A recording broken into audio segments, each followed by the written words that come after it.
अस्सलाम वालेकुम। आज मैं आप लोगों के लिए ऐसी ऑथेंटिक रेसिपी लेकर आई हूँ जो कि आप लोगों ने कॉन्टिनेंटल बेकरी से लेके खाया ही होगा। तो चलिए चलते हैं, इस रेसिपी को बनाते हैं। और इसका नाम क्या है? इसका नाम है चिकन स्टीक, जो कि बहुत ही मशहूर है और लोग बहुत पसंद करते हैं इसको खाना।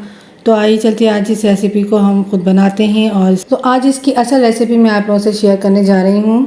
सबसे पहले बिस्मिल्लाहिर्रहमानिर्रहीम, मैं एक बाउल में चिकन ले लूँगी। बोनलेस चिकन लिया है मैंने, तकरीबन 500 ग्राम, आधा किलो। और इसे धो करके साफ़ करके मैंने इसका पानी निकाल लिया था और इसके ये पीसेस मैंने करवा लिए थे, आप देख सकते हैं। और इसे मैंने पानी निकाल के इसे एक बाउल में डाल दिया है।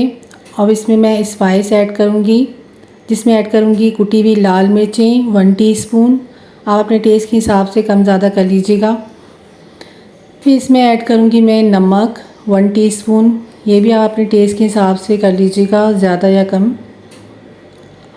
अब इसमें ऐड करूँगी मैं पिसी हुई लाल मिर्चें, जो कि मेरे पास कश्मीरी लाल मिर्चें हैं, वह मैंने ली है 1 टीस्पून।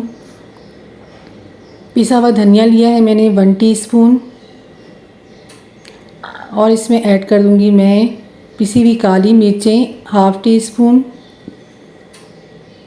और इसके साथ इसमें ऐड करूँगी पिसा हुआ ज़ीरा 1/2 टीस्पून।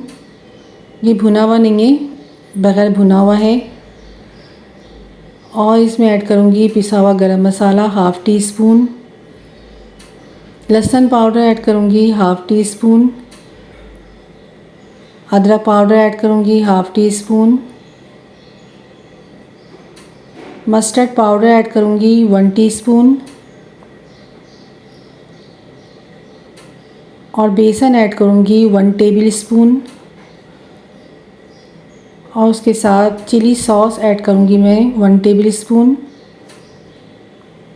सिरका ऐड करूँगी 1 टेबल स्पून।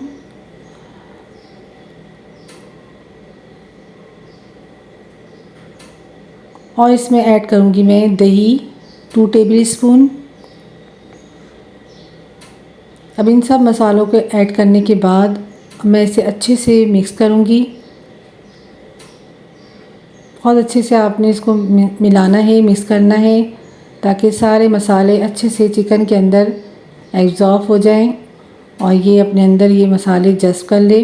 और इसे मैं मिक्स करने के बाद तकरीबन 2 घंटे के लिए फ्रिज में रख दूँगी, ताकि अच्छे से ये मैरिनेट हो जाए। ये देख सकते हैं आप, सारे मसाले मैंने इसमें लगा लिए हैं और ये सब मैरिनेट हो चुका है। अब मैं इसे स्टीक में पिरोंगी, जिस तरह आप अभी देखिएगा मैं इसे पिरोंगी स्टीक में। आपके पास लकड़ी की स्टिक हो या और कोई किस्म की आपके पास स्टिक हो, वैसे ये मार्केट में आसानी से मिल जाता है, आप इसे आराम से इसे परचेज़ कर सकते हैं। एक एक बोटियाँ लूँगी मैं और इसमें लगाती जाऊँगी स्टिक में। और इसी तरह सारे मैंने स्टिक बना लेने हैं, तकरीबन 8 से 10 स्टिक बन चुके थे मेरे। और इसी तरह लगाने के बाद इसे मैंने बहुत अच्छे से हाथों से, उंगलियों की मदद से इसे मैंने प्रेस भी किया था, ताकि अच्छे से ये एक दूसरे के अंदर एडजस्ट हो जाए। फिर मैंने ब्रेड क्रम्ब लिया था 1 कप और उसके अंदर मैंने स्टिक को अच्छे से मैंने कवर किया। और फिर इसके बाद 2 अंडे लिए थे, इसको मैंने इसमें डीप किया अंडों में। और इसे डीप करने के बाद मीडियम गरम तेल में मैंने इसे डाल दिया। तेल को बहुत ज़्यादा आपने हाई नहीं करना और फ्लेम को आपने मीडियम हाई रखना है, ताकि ये अच्छे से गल जाए अंदर तक। क्योंकि हमारा जो स्टीक थी वो बिल्कुल कच्ची थी, गोश्त बिल्कुल कच्चा था, पका हुआ नहीं था। इस वजह से इसको थोड़ा देर इसको पकाया जाता है, ताकि ये अंदर तक गल जाए। तो जनाब देखें, हमारा स्टीक जो है बिल्कुल तैयार है, रेडी है। बहुत मज़े की और बहुत ज़बरदस्त इसकी खुशबू आ रही है, वैसी ही आ रही है जैसे आप होटल से लेकर के आते हैं और इसे नोश करते हैं। बहुत मज़े की बनी है, आप एक दफ़ा इसे ज़रूर ट्राई कीजिएगा। और नई वीडियो को देखने के लिए चैनल को सब्सक्राइब करें और वीडियो को लाइक करें।